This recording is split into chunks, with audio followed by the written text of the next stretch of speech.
Hello everyone, I'm Edward Wustenhoff, Vice President of Infrastructure and Platform Services here at Juniper IT.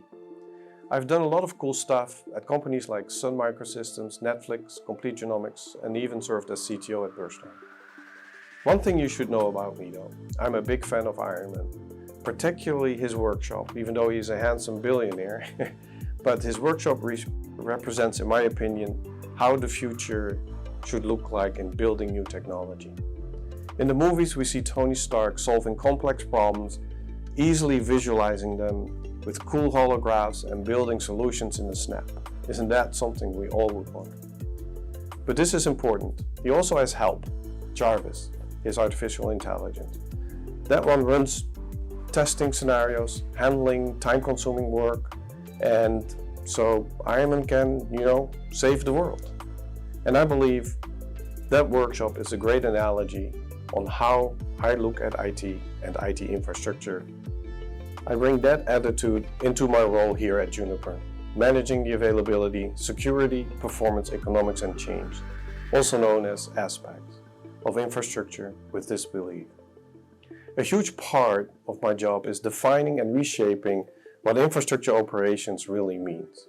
And so I specifically define this job as managing the aspects because it avoids getting into debates about whether DevOps or ITIL is better. Both exist to solve the same thing, managing the availability, security, performance, economics, and change, but they do it in entirely different ways. I also deliberately scope the infrastructure as compute, storage, network, and data center services, because no matter how you deploy it, private cloud, hybrid cloud, do it yourself, you still have to manage the aspects of each. But depending on the deployment model, there might be a different way to do that best.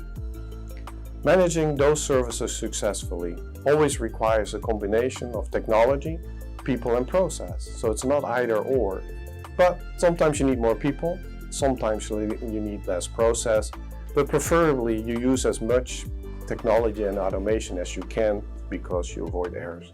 It just depends on what you're managing and where you are in the product lifecycle. That is what I do for Juniper, and we apply our learnings managing network to help the product teams create a better experience for our customers. So how do I define success? Well, my mission is to deliver successful infrastructure services. And for me, that means services that add value, are of high quality, easy to consume, and delivered fast and in a timely fashion. The key to do that is standardizing. And sure, you can force people to use your services by edict, but if you don't meet those 4 goals, you failed. However, when you do meet the 4 goals, people will compel to use it, even if it's not a perfect fit for what they're trying to achieve. This is a good thing, because it naturally limits the sprawl of custom services and helps improve standard services, allowing for a frictionless way to standardize your service portfolio. So let me give you an example. Let's say a team needs a database for a business-defining project, and they are looking at database O, but it is not a standard service that we are currently delivering, and it would take about a month to build and $10,000 to buy. However, we can provide our standard database P as a service. Maybe not a perfect fit, but it does do the job. It's of high quality, easily deployed, quickly.